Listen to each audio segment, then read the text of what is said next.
Mag-genuflect tayo.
Oh, marami.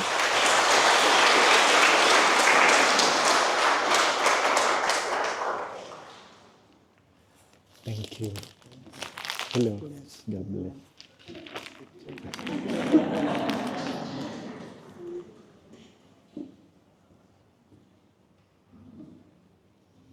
Okay na.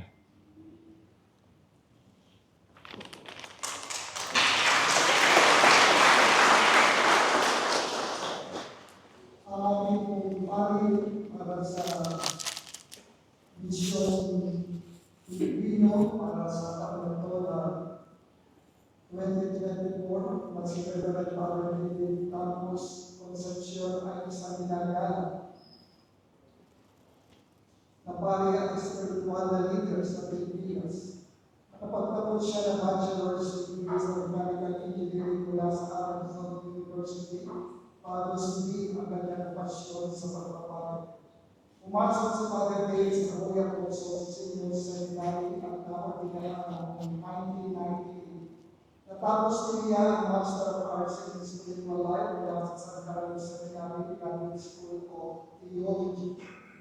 Nakapag-report si Father Dave sa iba't ibang parokya at kasalukuyang chaplain ng San Emilio Pax Papel sa Greenbelt, Makati. Kilala sa kanyang makabulugang pumiliya, retreats at mga pilgrimages, madalas na nagbabahagi ng malalim na pananaw at spiritual na gabay. Pinamamahalaan, bibigyan sa YouTube channel na Father Dave Concepcion, Everything is Grace. Kung saan pinabahagi niya ang kanyang mga sermon at iba pa spiritual na pinananaw. So welcome, Father Dave Concepcion.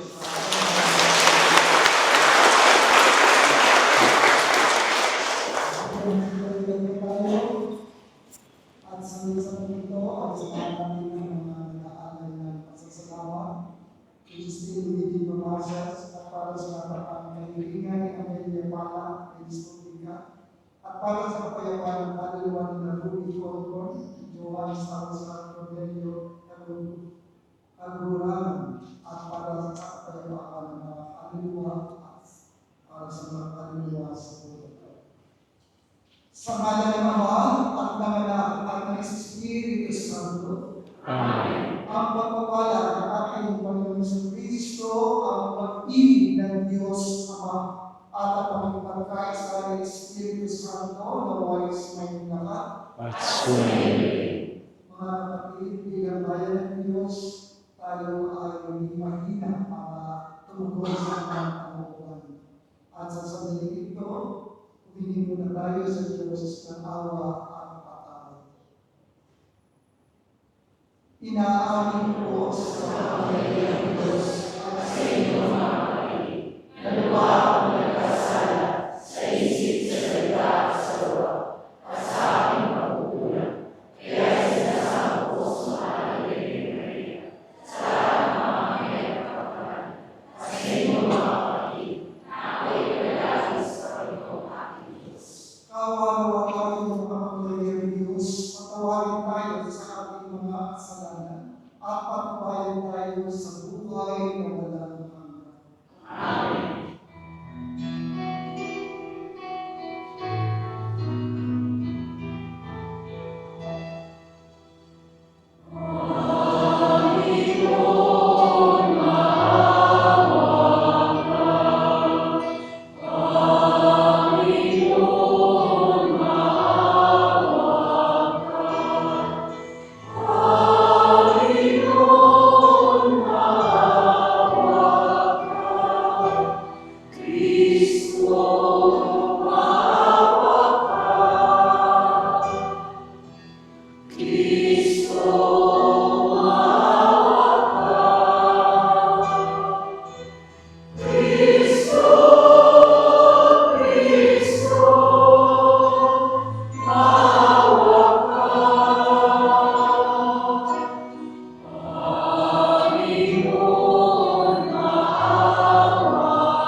Manalangin tayo. Ama namin makapangyarihan, gawin mong lagi namin matapat na sundin ang loob mo upang kami wagas na makapaglingkod sa iyo sa pamamagitan ni Yesu Kristo at sama ni Espiritu Santo mag at sa walang hanggan. Amen.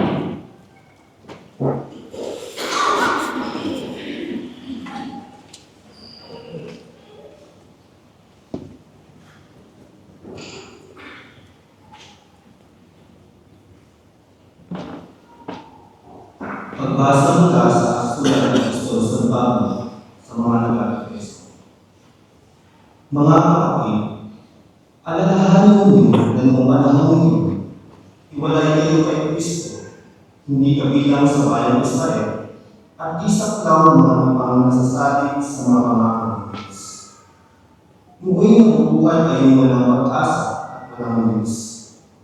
Ngunit ngayon, dahil sa inyong makipag-usap kay Kristo Jesus, kayong dati na sa malayo ay nailapit sa pamamagitan ng kanyang kamatayan.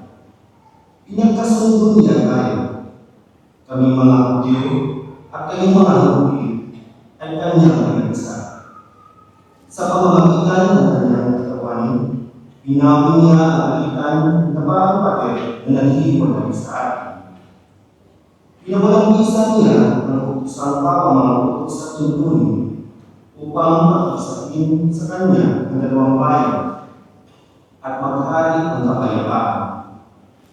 Sa pamamagitan ng kanyang kamatayan sa krus, nakasan niya ang alitan ng dalawang bayan, kapwa pinapanambalik sa Diyos at pinagtutulog sa isang katawan. Napalito si Kristo at ipinangaral sa lahat ang mapagmalitan ng kapayapaan. Sa inyong mga hintil na malayo sa Diyos at sa mga hintil na malapit sa Kanya. Dahil kay Kristo, tayo kapwa madalapit sa Ama sa pamamagitan ng Espiritu. Sa mga kapatid, hindi na kayo tayuhan o taga-ibang bansa, kundi kababayan ng mga hinirang ng Diyos at kabilang sa Kanyang sambahayan. Kayo'y tinayon din sa pagsalitan ng mga apostol at mga propeta na umatong panulukan ay si Kristo Jesus. At sa pamamagitan niya, nagkakaunay-unay ang bawat bahagi ng Israel at nagiging isang timpong banal dahil din sa iyong pagkipag-isa sa Kanya. Kayo may kasama nila ng bahagi ng tahanan ng Diyos sa pamamagitan ng Espiritu. Ang salita ng Diyos. Salamat sa Diyos.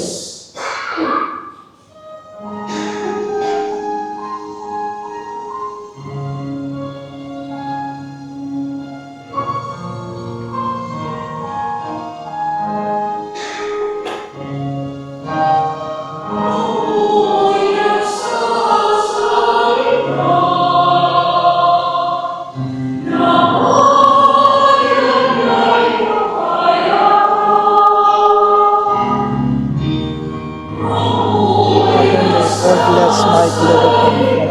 Hindi, ilan lang.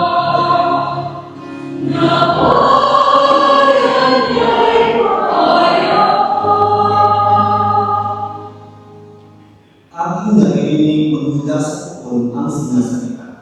Sinasabi niya ang mga lingkod niya ay magiging payapa. Kung mga isisi ay nababalik sa gawang masama, ang nagpaparangal sa pangalan niya ay kanyang ililigtas. Sa ating lupain ay nananatili ang kanyang pagdina.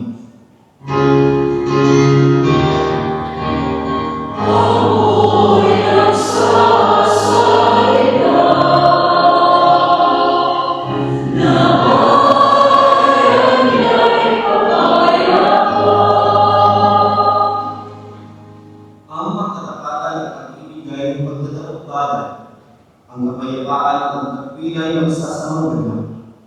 Sa balat ng lupay, pawang maghahari niya ang pagkakatat, at ang katarungan ng may maghahari nila sa itaas.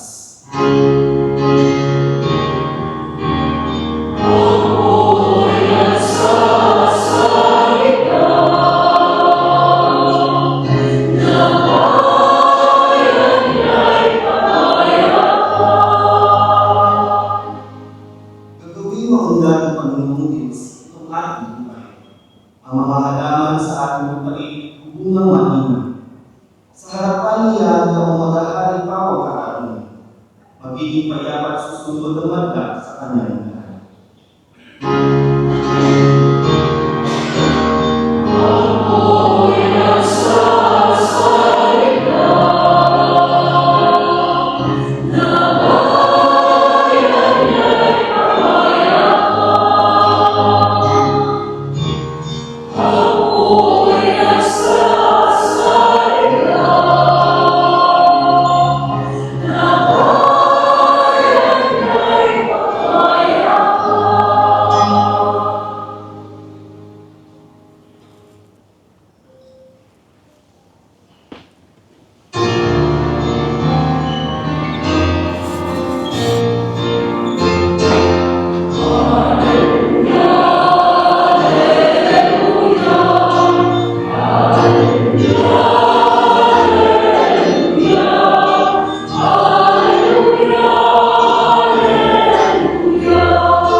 Manalangin mo ng lupay sa kantaran ng hinihintay, si Jesus na puumahal.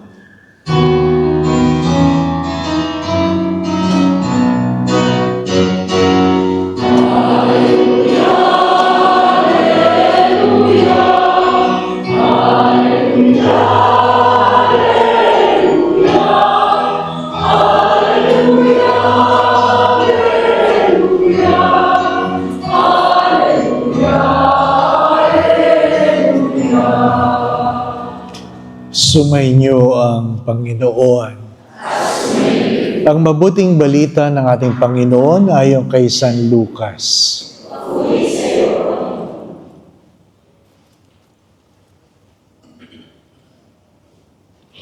Noong panahong iyon, sinabi ni Jesus sa kanyang mga alagad, maging handa kayo at sindihan ang inyong mga ilawan.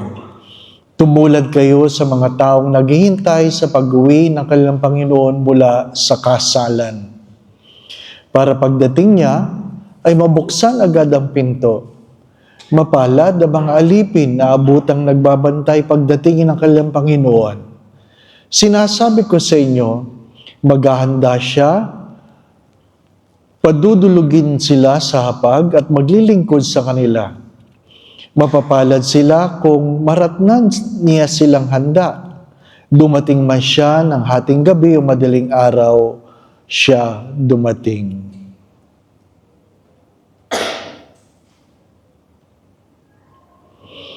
Ang mabuting balita ng ating kaligtasan.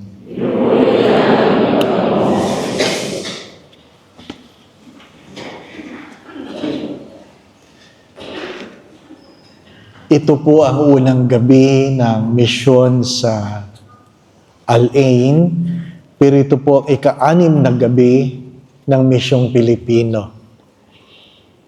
Hindi ko na po uulitin yung ibang sinabi ko para hindi naman paulit-ulit, no? Sayang naman ang mga araw. Tingnan nyo na lang ho yung mga naunang pinag-usapan. Ang topic natin ay connecting the dots. Ang pagtatahi-tahi ng mga pangyayari upang maintindihan natin kung ano tayo ngayon at ano mga bagay na dapat baguhin upang maabot natin ang higit na mas mabuting bukas. Lahat ay nagbabago. The only thing that doesn't change is changing. Lahat nagbabago. Kahit wala kayong gawin, magbabago kayo. Bakit? Tatanda kayo. Ano po? Lahat magbabago. Nung nakarating ka dito, maraming binago. Sabi nga ng isang nanay, tinuturuan ko magsalita ng Tagalog yung aking anak. Kasi ang hirap magalit ng Tagalog. Hindi ko kayang magalit ng English.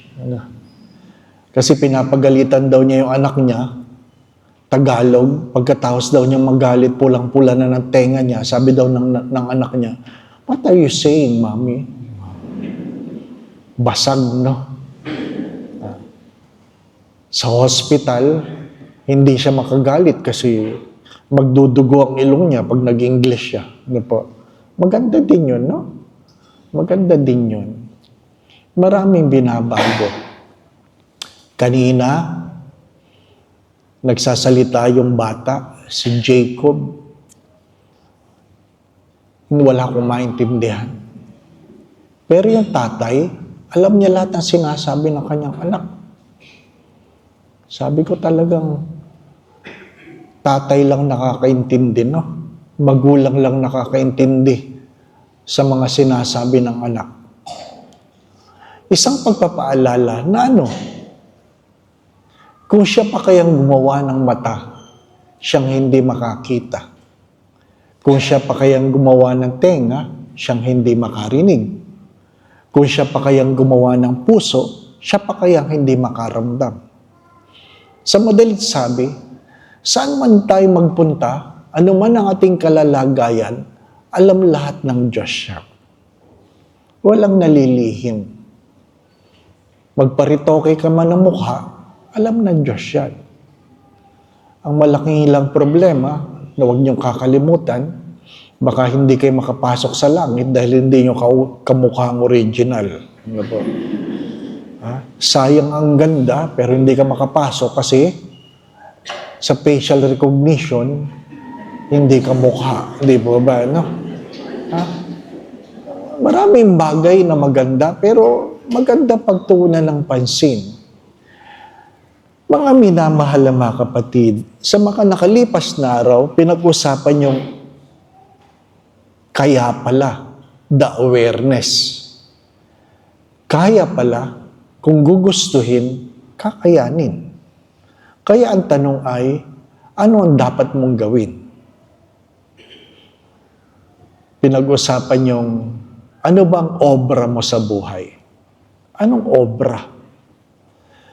We are created in a different way. We are blessed in a different way. We are gifted in a different way. That's why God is expecting from us differently. To whom much is given, much is required. To whom more is given, more is required. Whether you like it or not.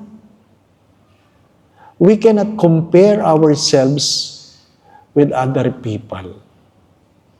Do not expect that the judgment of God will be the same with our neighbors. If you know more, you will be judged more. Ano sabi? If you know more and you have broken the law, you will be beaten severely. Kasi alam mo mas malaki ang palo kapag alam ng tao kung anong dapat gawin na hindi niya ginawa. Kung hindi niya alam, ang tawag sa morality ay you will be less culpable. Papaluin ka pa rin. Papaluin ka pa rin. Hindi nga lang kasing laki doon sa mas nakakaalam. Mga minamahal na mga kapatid, aasahan ng Diyos ang obra na dapat mong gawin. Hindi ko alam kung alam po ninyo, there are 3 ways to commit sin. 3 ways. First, you break the law. 10 commandments, if you break the law, you commit sin. The second way is you break the vows. Nangako ka, pero hindi mo tinupad, kasalanan yon. Kami mga pari, dapat nagdadasal kami araw-araw, at kapag hindi kami nagdadasal, may kasalanan kami. May kasalanan kami. Pero yung mga membro ng mga community, katulad ng Couples for Christ, Missionary Family for Christ, di po ba?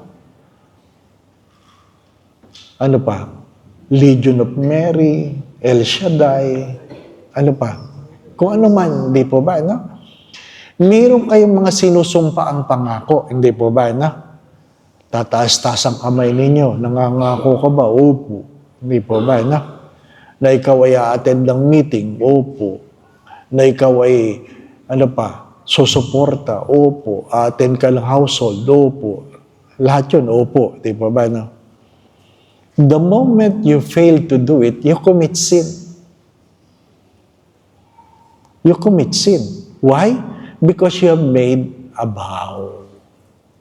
You made a vow. Third, you commit a sin if you miss a mark. How do you miss a mark? Pag binigyan ka ng Diyos ng katalinuhan na kaya mo ang grade na 95, ganun ang talino mo, 95 ang grade mo.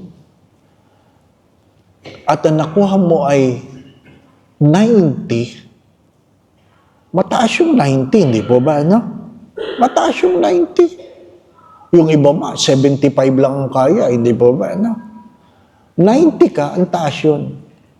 But you miss the mark. Why? Because God knows you can produce a 95 grade. You sin. You sin. Nakuha po ninyo? Kung kaya niyong magluto ng masarap at hindi kayo nagluluto, nagkakasala kayo.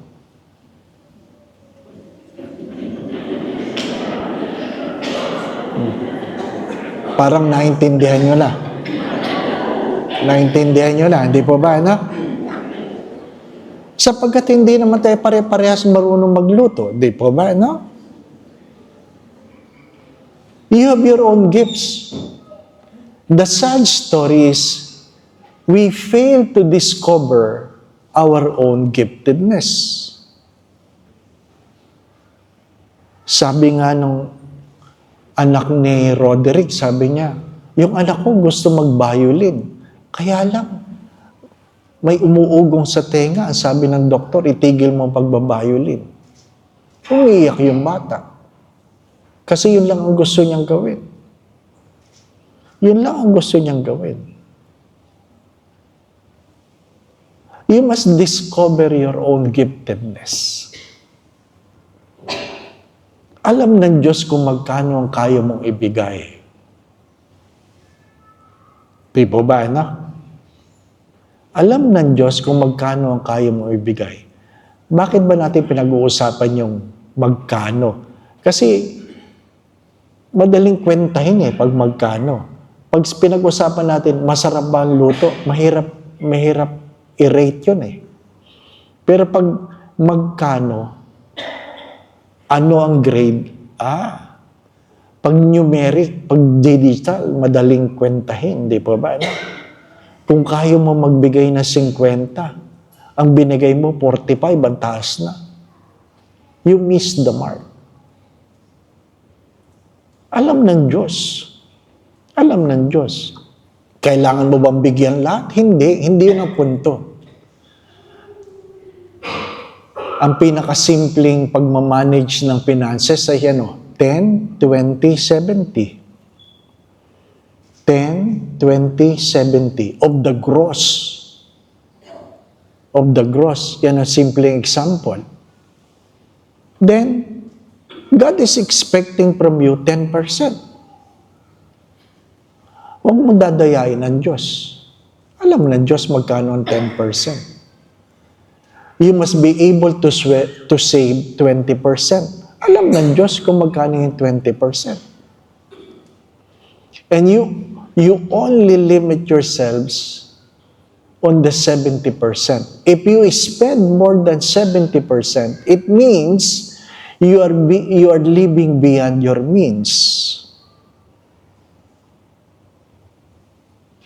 Pag tinignan nyo kung magkano sinasahod nyo, gross sa gross. Hindi net, gross. So alam mo. And through the years, it's good to us. Am I not cheating God? Am I not cheating God? Parang lumungkot kayong lahat.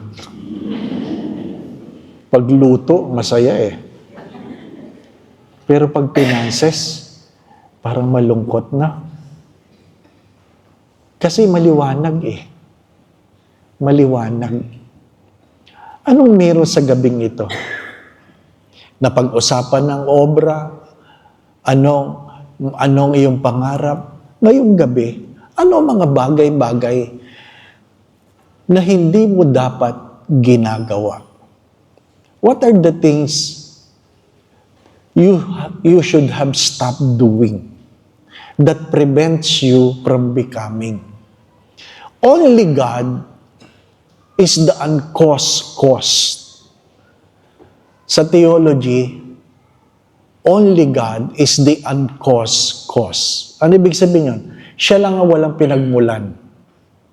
So kung ano man ang kanyang ginawa, original yun. We can reproduce, only God creates. Pag sinabi niyang, let there be light, there was no beginning. Let there be fish, yun lang. Noon lang nagkaroon ng isda. Tayo, we can reproduce. We can recreate, but only God creates. So when you look back in your life, you will find all the reasons why you are who you are today. If you look back, if you are able to connect the dots, you will understand why you are who you are today. Hello?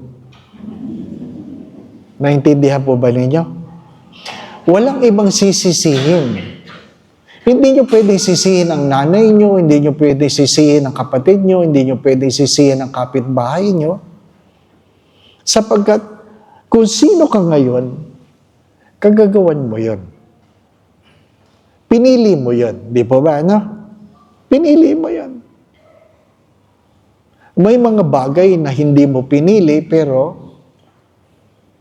pagkatapos mabigay sa iyo, anong ginawa mo? Kagagawan mo yon. Kaya nga sabi nila, nung ikaw ay pinanganak na mahirap, hindi mo kasalanan. Pero pag namatay kang mahirap, kasalanan mo. Naintindihan po ninyo?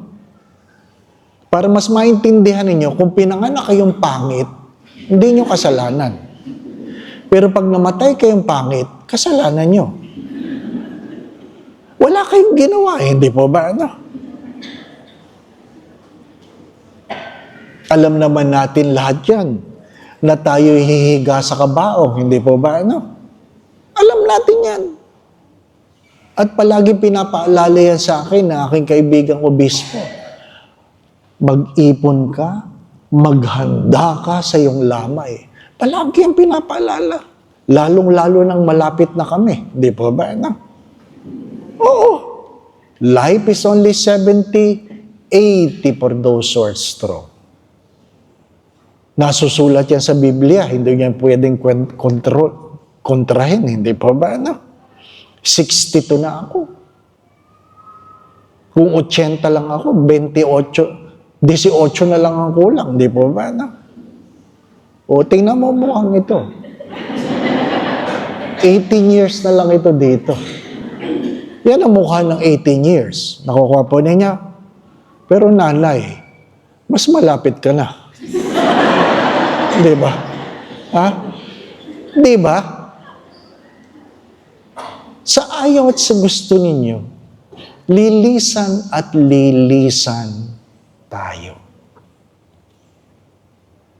Kaya nga pala, isa sa pinakamahalagang tanong ay ano, what have you become? What others have become because of you. Mahalaga yun. We will be judged for who we are. And whether you like it or not, we don't have the luxury of time. We cannot be complacent. These young children will never be young. They will grow old. Sabi nga ni Romel, noon, chikiting yung mga anak ko. Ngayon, ang panganay may trabaho na. Pag may lakad, nagsasabi na yung panganay, hindi po ako pwede. Dati lahat nakakaladkad nyo di po ba? Darating ang araw, yung mga anak nyo, hindi nyo na makakasama. Darating ang araw, magsusolo na uli kayo sa bahay. Kayo na lang dalawang mag-asawa, maglalaro ng hide and seek dyan. Di ba? Ay bingi ka na. So hindi mo na alam kung nasaan siya. Di po ba? Hindi mo na dinig Di po ba? Dati may kumaluskos lang, alam mo. Ngayon, wala. Di ba? Sabi nga doon sa marriage renewal of vows, sabi niya, I love you so much. Sabi niya ng babae sa lalaki. Ay bingi na si Mr. I hate, sabi ni Mr. I also hate you. Ang labo. Di ba ba? You will not be young forever. If you will not prepare your future, who will prepare for you? Your children? No. Don't expect your children to prepare for you. It is a sad story that the moment they're able to stand in their own, the first thing they abandon is their own family. That's the sad reality. Kaya pag hindi ka nag-ipon, don't expect that your children will pay for your medicine. Hindi investment ng mga bata. Hello? Hindi investment ng mga bata. Kami mga pari, nag-iipon kami. Nagbabayad kami ng sarili naming insurance. Sabi ko nga sa inyo, naghahanda kami sa aming sariling lamay. At hindi kami nagtitipid. Bakit? Yan ang huling performance mo.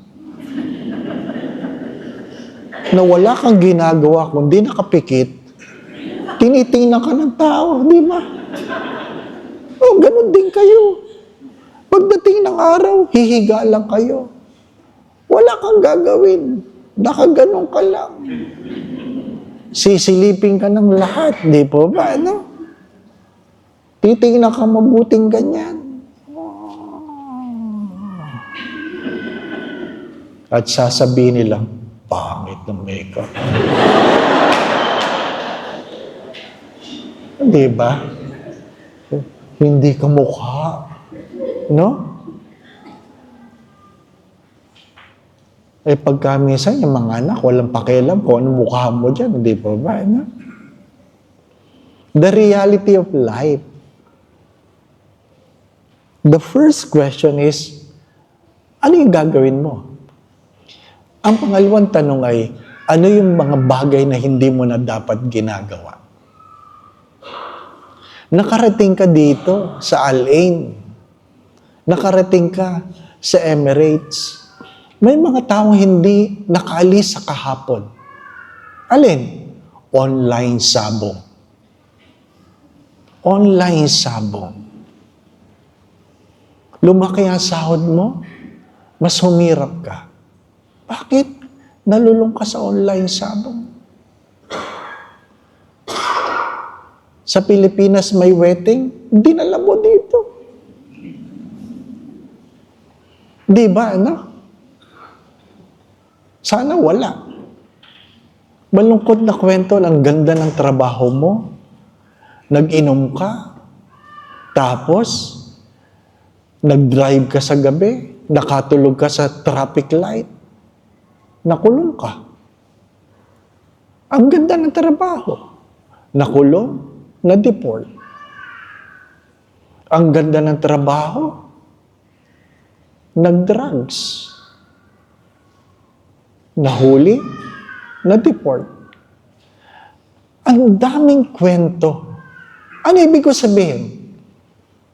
You have to understand that what changes a person is not the place. It's not the time. It's not the people around him. It's the attitude. Dahil kung ikaw talaga ay naniniwala, nagkukwentuhan kami kasi nasa Emirates ka na, naniniwala ka pa rin sa ambularyo. Di po ba, ano? Ano ba naman yan, kapatid? Nagpapafacial ka, tapos nung ikay may sakit, nagpapalaway ka lang, di ba? Naghahanap ka pa rin ng ambularyo. Hanggang ngayon, naniniwala ka sa dura-dura. Di ba? Ano ba naman? Ano ibig ko sabihin? Kahit saan ka ilagay, pag hindi tama ang iyong pananaw, walang pagbabago. Kahit saan ka ilagay, kahit sino kasama mo, pag mali ang pananaw, hindi ka uunlad.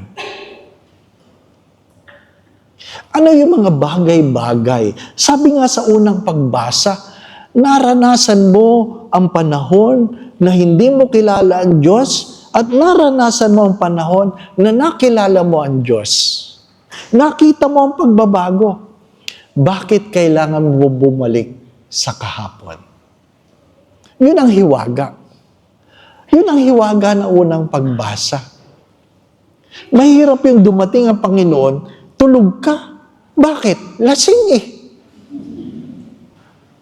Kung saan ang alak sana ay bawal. Pero sabi ko nga, kung gusto, may paraan. Di po ba, na? Kasi kung talagang gusto mag-inom, nakakakuha ng paraan.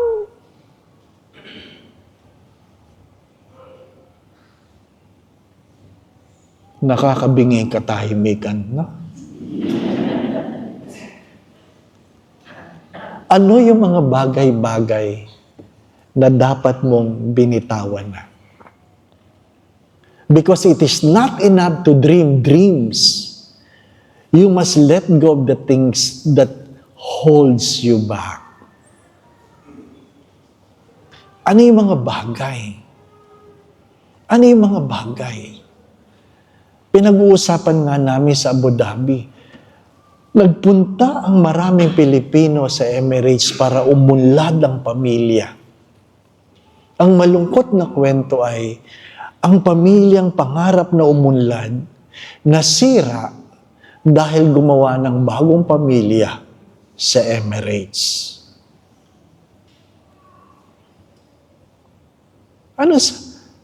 Hindi ba yung kita ng Diyos? Kita yan ng gumawa ng mata.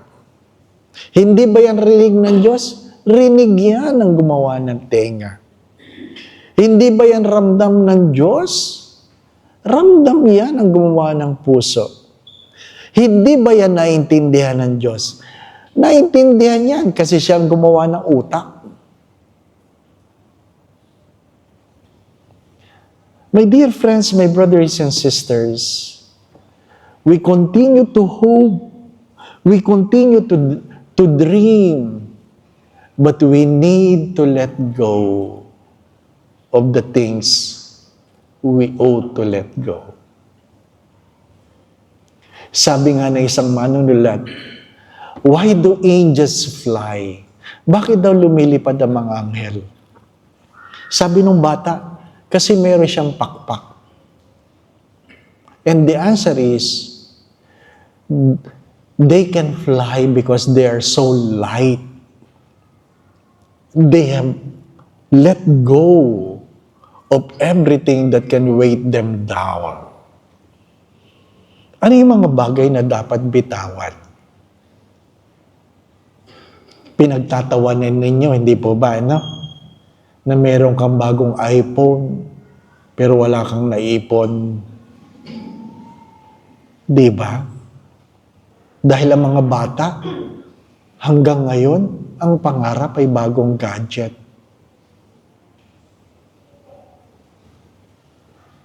Dahil sa bagong gadget, ang mentality ay gadget. Ang relasyon ay gadget. Pag luma ka na, pwede ka nang palitan. What are the things we need to let go? Let go. So that you can soar higher than where you are today. God knows your gifts. God knows who you are. You are blessed. Your prayers have been answered. The mere fact that you are here, you are blessed. Ang daming nagdadasal na sana makarating dito. You are here. You were given more opportunities. My dear friends, my brothers and sisters, don't waste it. Let go of the old mentality. Let go.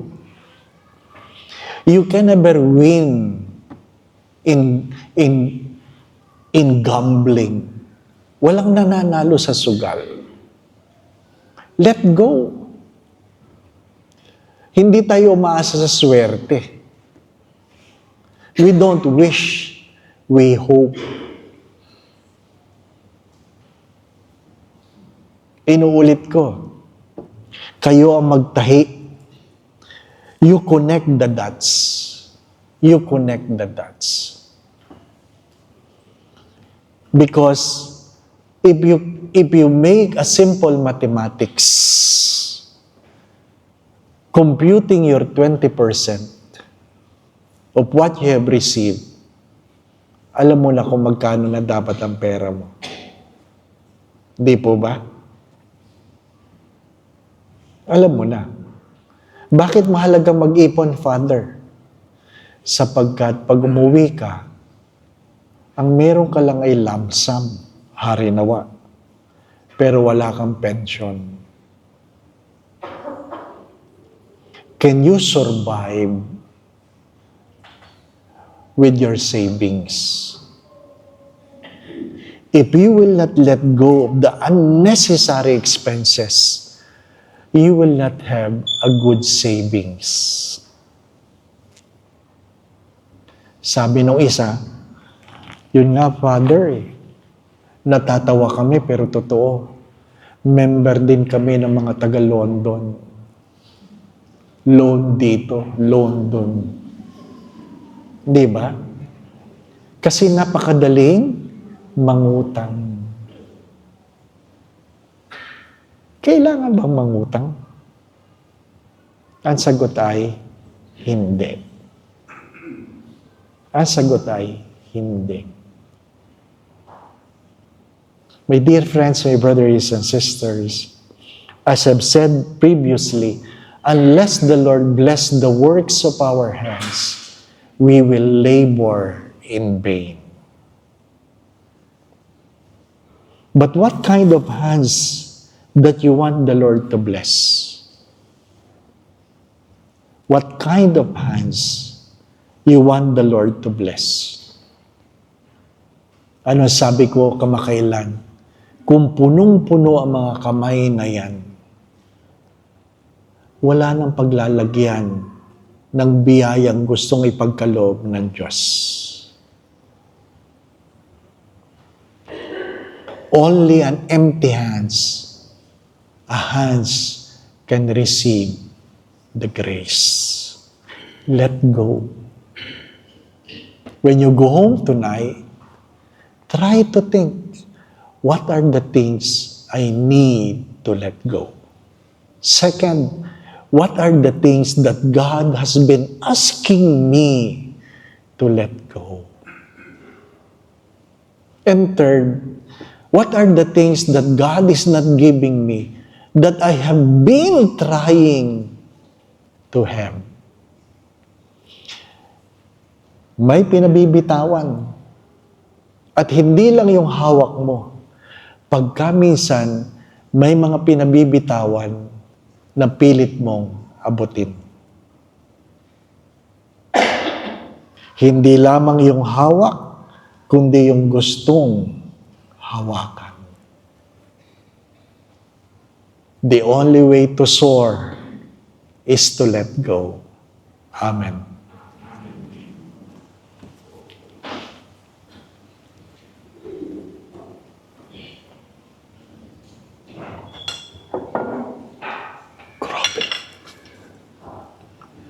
My prayers, the faithful.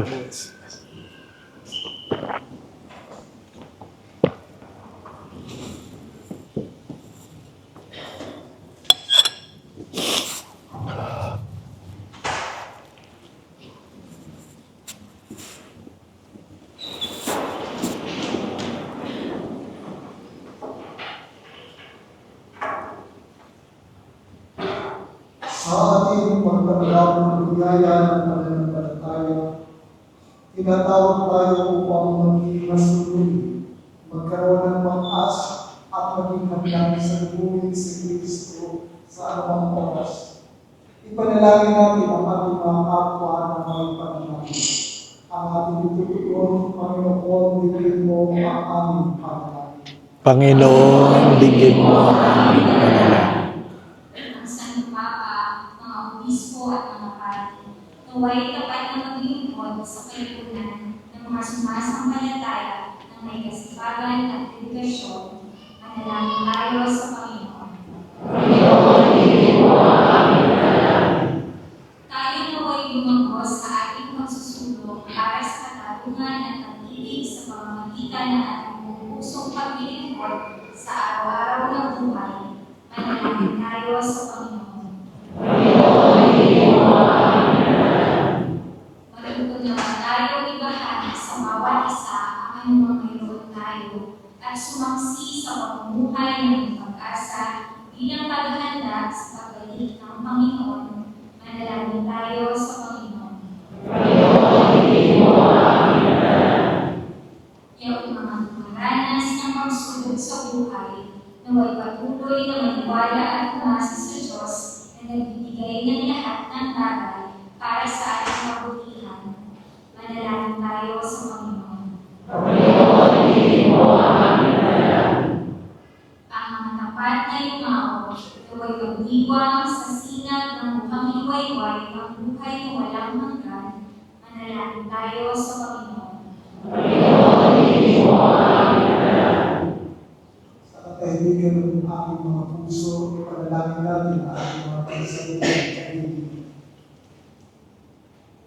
Walang hanggang Ama, hindi natin alam ang araw, di ang oras kung kailan nagbabalik yung anak upang kami ay hatulan.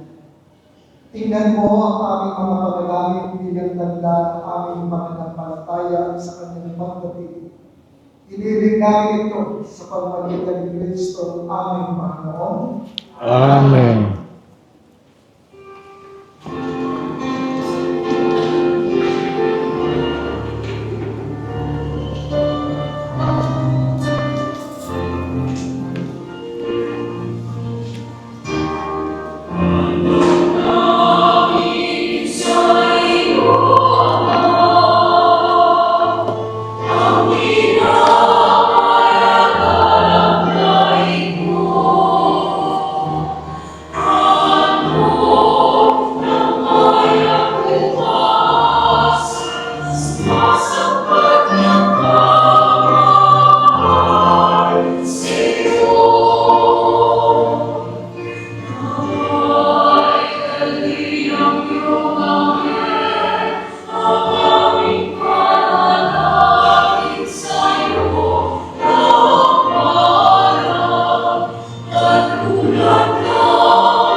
Hallelujah,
kalugdan ng Diyos amang makapangyarihan.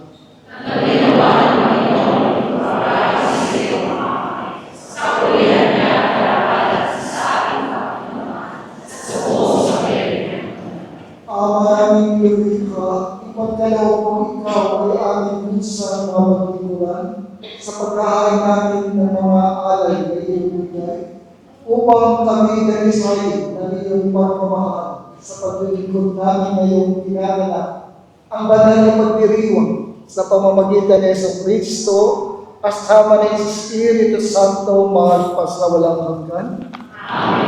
Sumaiyo ang Panginoon. Itaas sa Diyos ng iyong puso at diyo. Pasalamatan natin ang Panginoong ating Diyos. Ama namin makapangyarihan, tunay ng marapat na ikaw ay aming pasalamatan sa pamamagitan ni Jesucristo na aming Panginoon. Siya ay naging kapwa namin maaasahan upang may nangunang umabot sa pananagutan. Dahil ang mong pagbago ang kinamiyas ng pagkakanya-kanyan sa katauhan. Bunga ng pagtitiis, siya ay nanaig at ang kamatayan ay kanyang nalugi. Kaya siya ang aming daan na para aming mahagsapit ang iyong tapat na makasahang pag-ibig. Kaya isa ng mga anghel na nagsisiawit ng papuri sa iyo na walang humpay sa kalangitan, kami nagbubudi sa iyong kadakilaan.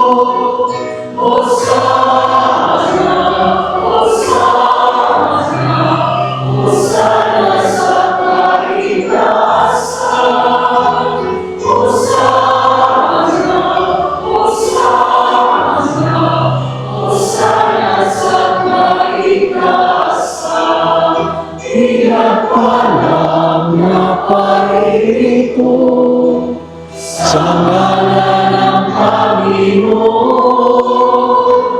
Hosana, Hosana, Hosana sa kaitaasan, Hosana, Hosana, Hosana sa kaitaasan.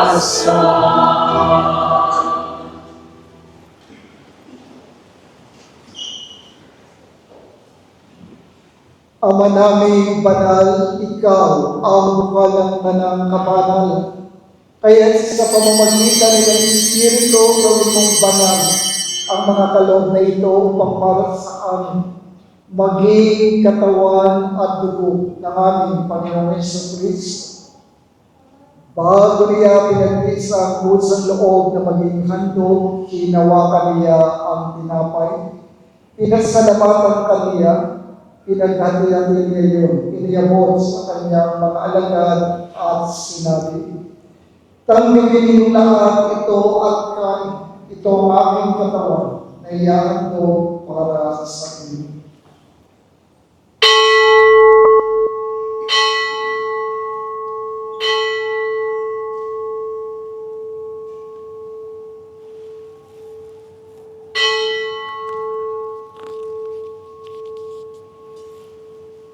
Gayun din naman, nung matapos ang hapunan, hinawakan niya ang kalis, muli kanyang pinagsalamatan. Iniyabot niya ang kalis sa kanyang mga alagad at sinabi, tanggapin ninyong lahat ito at inumin. Ito ang kalis ng aking dugo ng bago at walang hanggang tipan. Ang aking dugo na ibubuhos para sa inyo at para sa lahat sa ikapagpapatawad ng mga kasalanan. Gawin niyo ito sa pag-alala sa akin.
iyong anak.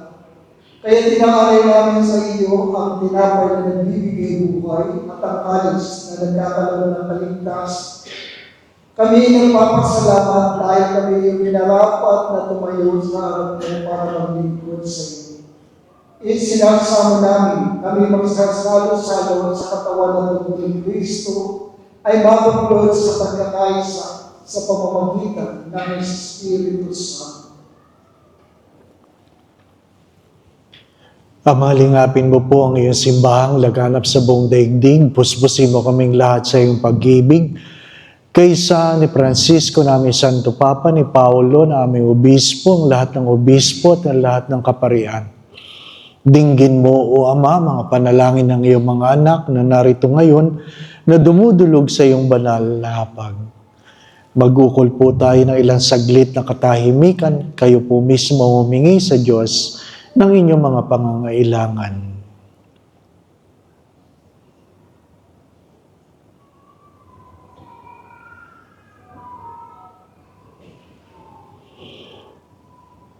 Alalahanin mo rin ang mga kapatid naming nahimlay na may pag-asang sila'y muling mabubuhay. Gayun din ang lahat ng mga pumanaw. Kawaan mo sila at patuloyin sa iyong kaliwanagan. Kawaan mo at pagintapating kami lahat na makasalo sa iyong buhay na walang wakas. Kaysa ng mahal na Biring Maria, ang ina ng Diyos, kaysa ni San Jose, ang tapat niyang esposo, kaysa ng mga apostol at lahat ng mga banal na namuhay dito sa daigdig ng kalugod-lugod sa iyo. May pagdiwang nawa namin na pagpupuri sa kararangal mo sa pamamagitan ng iyong anak na ang Panginoong Heso Kristo.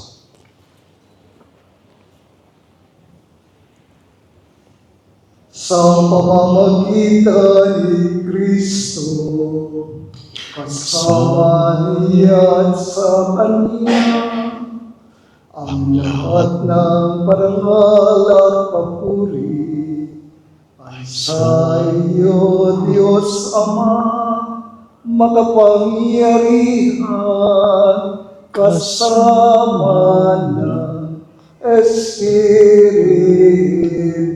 Santo, magpasawalang hanggan.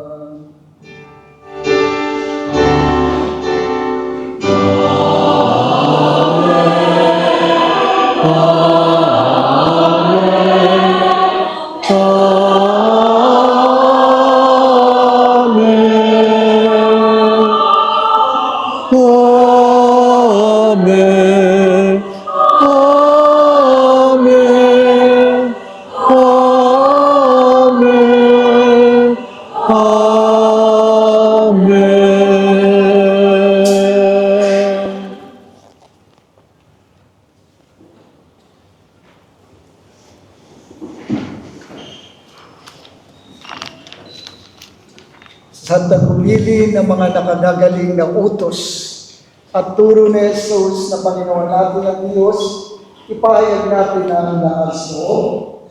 Ama namin sa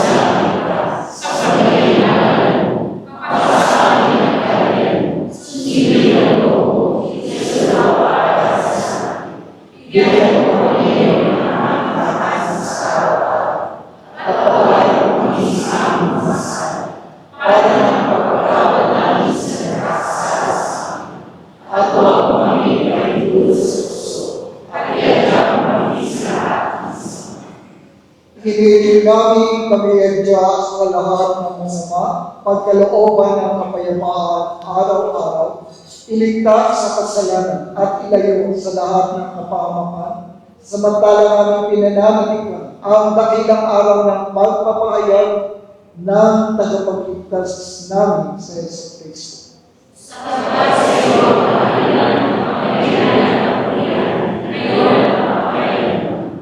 Panginoong Jesucristo, sinabi mo sa iyong mga apostol, kapayapaan na iniiwan ko sa inyo. Ang aking kapayapaan ang ibinibigay ko sa inyo. Tungayin mo ang aming pananampalataya at huwag ang aming mga pagkakasala. Pagkalooban mo kami ng kapayapaan at pagkakaisa ayon sa iyong kalooban. Kasama ng Espiritu Santo, magpasawalang hanggan. Amen. Ang kapayapaan ng Panginoon ay laging sa inyo. At sumayin.